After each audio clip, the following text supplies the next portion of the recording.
la princesse Eugénie a visité et promu le travail d'un organisme de bienfaisance en santé mentale dans ce qui pourrait être considéré comme une manifestation de solidarité envers le prince Harry et Meghan Markle, qui défendent la même cause. La princesse Eugénie, 31 ans, s'est rendue lundi matin au service ASQ de l'unité de santé mentale de l'hôpital Hammersmith et Fulham à Londres pour voir le travail effectué par l'association caritative Hospital Rooms. Son apparence est peut-être un clin d'œil aux Sussex, à son cousin le prince Harry et à Meghan Markle, qui ont concentré une grande partie de leurs travaux récents sur la fin de la stigmatisation entourant la santé mentale. Dans une publication sur Instagram, Eugénie a déclaré qu'en introduisant de l'art dans les espaces hospitaliers, les chambres d'hôpital fournissent une lumière bien nécessaire dans un moment sombre. Elle a écrit, l'association travaille avec des artistes qui visitent les services hospitaliers pour peindre des œuvres d'art sur les murs, rencontrer les utilisateurs des services et finalement laisser quelque chose de positif pour ceux qui souffrent de problèmes de santé mentale. La santé mentale est devenue un sujet de plus en plus important au sein de la famille royale, en particulier depuis l'interview explosive de Harry et Meghan avec Oprah Winfrey, diffusée sur CBS le 7 mars.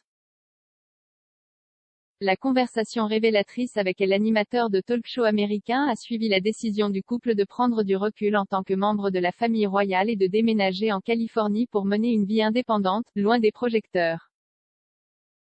L'une des déclarations les plus choquantes de l'entretien de 2 heures était les pensées suicidaires de Meghan. Je ne voulais tout simplement plus être en vie, a-t-elle déclaré. Et c'était une pensée constante très claire, réelle et effrayante. Elle a parlé de se sentir vilipendée par la presse et non soutenue par la famille royale. Ses problèmes de santé mentale, a déclaré Meghan, ont été ignorés même si elle les a explicitement partagés. La santé mentale est également un sujet qui tient à cœur à Harry. Dans un épisode du podcast The Telegraph en 2017, il a expliqué qu'il était très proche d'une panne totale à de nombreuses reprises, qu'il a attribué à toutes sortes de chagrins, de mensonges et d'idées fausses. Plus tard, en 2019, lui et Oprah ont annoncé le documentaire The Me You Can See, où les deux discutent de la santé mentale et du bien-être émotionnel tout en s'ouvrant sur leur propre parcours et lutte en matière de santé mentale. Il a été diffusé sur Apple TV+ en mai. La santé mentale, a avoué Harry, a joué un rôle fondamental dans son souhait de redéfinir son rôle au sein de la famille royale. Voir Eugénie s'impliquer ravira les fidèles fans des Sussex, qui s'inquiéteraient de la façon dont les ruptures du couple avec le reste de la famille pourraient les affecter. La relation de Harry avec son frère William, 39 ans, n'est plus aussi solide qu'avant, ce qui signifie que le soutien de la princesse Eugénie pourrait être très apprécié maintenant plus que jamais. Les deux sont proches depuis qu'ils sont enfants. Leur mère, feu la princesse Diana et Sarah Ferguson, 62 ans, étaient des amies proches à tel point qu'elles sont même parties en vacances ensemble, emmenant, bien sûr, leurs enfants. On dit que ces temps ont établi la racine de leur lien. Lorsqu'ils ont grandi, Harry et Eugénie ont rejoint la scène des clubs ensemble, devenant des habitués de certains des clubs les plus connus de Londres. Dans Finding Freedom, la biographie écrite par Omid Scobie et Caroline Durand, les auteurs disent, comme Harry, Eugénie a également eu du mal à se forger sa propre identité en grandissant. Ne pas être dans un rôle senior signifiait qu'elle devait sortir dans le monde et trouver sa propre voie, ce qu'elle a fait. Harry s'était toujours confié à son cousin quand il s'agissait des femmes de sa vie. Non seulement lui a-t-il fait confiance implicitement, mais des amis disent qu'elle donne de bons conseils et qu'elle a toujours été au-delà de la sagesse pendant ces années.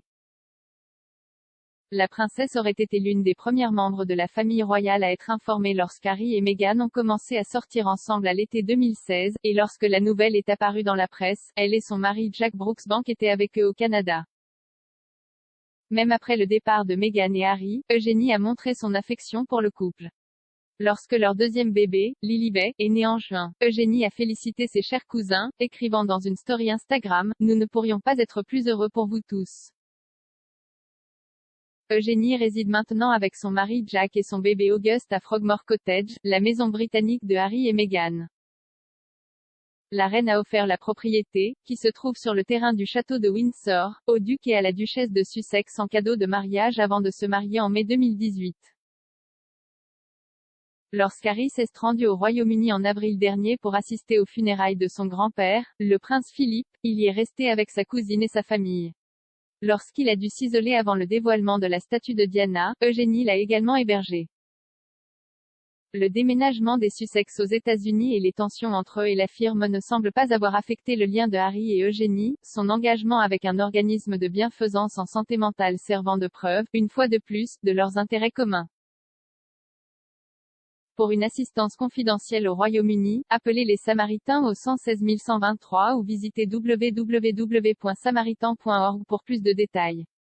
Aux États-Unis, appelez la National Suicide Prevention Lifeline au 1-800-273-TALK 1-800-273-8255.